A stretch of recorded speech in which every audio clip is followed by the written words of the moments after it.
ওদের ভিতরে ছিল, তারপর সেখান থেকে বের হয়ে দেখাচ্ছেন যে এখানে ক্রস চেক দেওয়া যে দুইটা নামে।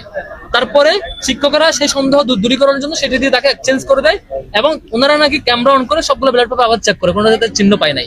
তাহলে তাহলে এই ব্যালট পেপার দাগ দিল কে? হয় ওই শিক্ষার্থী ওই 1 মিনিট সময়ের মধ্যে দিয়েছে, অথবা কোনো স্টাফ দিয়েছে। এই নাটক মঞ্চস্থের ক্রীড়নক যে হয় শিক্ষার্থী অথবা স্টাফ, সিসিটিভি ফুটেজ অ্যানালাইসিস করে তাকে এখন বহিষ্কার করা হোক। আমি এটা 2 ঘন্টা আগে বলেছি। এখন আবার ঢুকেছি কেন্দ্রে, ঢুকে সেখানে প্রভিসি ম্যাম আছেন, এই কেন্দ্রের যিনি প্রধান তিনি আছেন, অন্যান্য শিক্ষকরা আছেন, এখনো গড়িমসি করছেন, এখনো ফুটেজ দেন নাই। আপনাদেরকে দেয় না, আপনারা খুঁজছেন, আপনারা দেখেছেন, আপনাদের ফুটেজ দেয় নাই। তাহলে কাকে লুকানোর জন্য এটা করা হচ্ছে? এর আগে চারুকলার ঘটনায় আপনারা দেখেছিলেন সিসিটিভি ফুটেজ শেষ পর্যন্ত দেয় নাই, তদন্ত কমিটি করেছে, বলেছে ফুটেজ নষ্ট, ফুটেজ পাওয়া যায় নাই, ডিলিট হয়ে গেছে, নানা কারণ দেখিয়েছে। এত বড় একটা ক্রাইম, তাদের পরিকল্পিত ষড়যন্ত্র, আবিদ ভাইদের এই প্ল্যানটা নস্যাৎ হওয়ার আশঙ্কায় সম্ভবত তাদেরকে প্রশাসন হেল্প করছে এবং সিসিটিভি ফুটেজ দিচ্ছে না। আমরা স্পষ্ট বলেছি টিএসসির এই ঘটনায় যিনি জড়িত, হয় শিক্ষার্থী অথবা স্টাফ, তাকে এখনই বের করা হোক, ফুটেজ অ্যানালাইসিস করে তাকে বহিষ্কার করা হোক।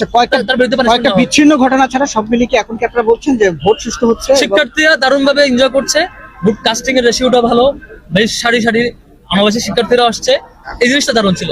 কিন্তু ছাত্র দলের সাথে বা এই প্যানেলের সাথে শিক্ষকদের একটা ওতপ্রোত সম্পর্ক এবং ওখানে কর্মকর্তাদের ওতপ্রোত সম্পর্ক লক্ষ্য করছি, যেটি অনেকগুলো আচরণ লক্ষ্য করেছি। এবং আবার অপরাধ লুকানোর যে চেষ্টা, অপচেষ্টা, এটা খুবই দুঃখজনক।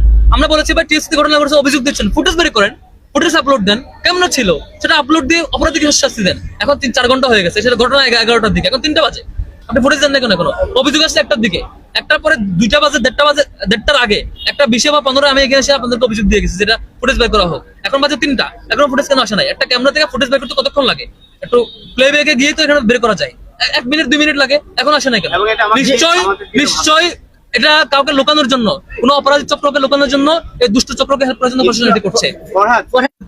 যেখানে যেখানে ইউলেবে অন্য সংগঠনের প্রতিনিধিকে বের করে দেওয়া হয়েছে, পোলিং এজেন্টকে, এবং 6 জনের মধ্যে 10 জনের মধ্যে 6 জনই তাদের দলের, এবং কোনো মিডিয়া ঢুকতে দেওয়া হয় না। কি যে করেছে আল্লাহ ভালো জানে, সেখানে মিডিয়া ঢুকতে দেওয়া হয় নাই, কোনো ধরনের অবজারভার ঢুকতে দেওয়া হয় নাই। এবং আবিদ ভাই, 1টা পর্যন্ত নিয়ম ছিল কোনো প্রার্থী ঢুকতে পারবে না।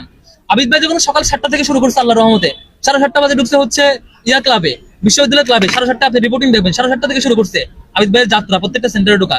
তখন পর্যন্ত নিয়ম ছিল, আমি আমাদের নির্বাচন কমিশনারকে ফোন দিয়েছি, চিফ রিটার্নিং অফিসারকে, ঢোকা যাবে? বলেছে না, ঢোকা যাবে না, কোনো প্রার্থী ঢুকতে পারবে না। আবিদ ভাই টিএসসি ঢুকছেন বারবার, টিএসসি রিপোর্ট পেলাম 15 মিনিটে হচ্ছে 7 বার ঢুকছে।